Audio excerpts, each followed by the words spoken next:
رمضان کا ذکر، تو درمیان میں یہ آیت ہے۔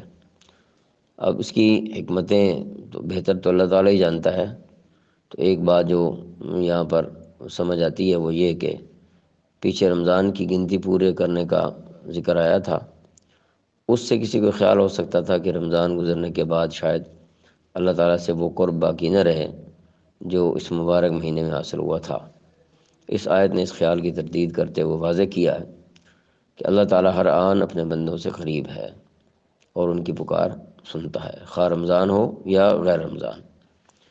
اب اللہ تعالیٰ نے تو اپنا قریب ہونا بتا دیا ہے، اگر بندہ بھی اس قرب سے فائدہ اٹھائے تو پھر بات بنے گی، جس کے لیے قرآن کریم میں قانون بتایا گیا ہے، وَيَهْدِي إِلَيْهِ مَن يُنِيبُ، کہ جو انابت کرتا ہے، جو رجوع کرتا ہے، اللہ تعالیٰ اس کو راستہ دکھاتے ہیں، اپنی طرف آنے کا راستہ دکھا دیتے ہیں، اس کو اپنے قرب کا راستہ دکھا دیتے ہیں، لہذا اس کے لیے انابت ضروری ہے۔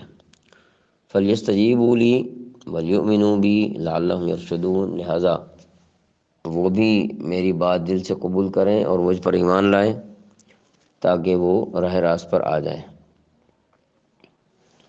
یہاں پر یہ دعا کا ذکر ہو رہا تھا، تو اس حوالے سے تین باتیں جو ہے وہ یہاں قبولیت دعا کے لیے ذکر کی جاتی ہیں۔ نمبر ایک، رزق حلال کھائے، حرام کے قریب نہ جائے۔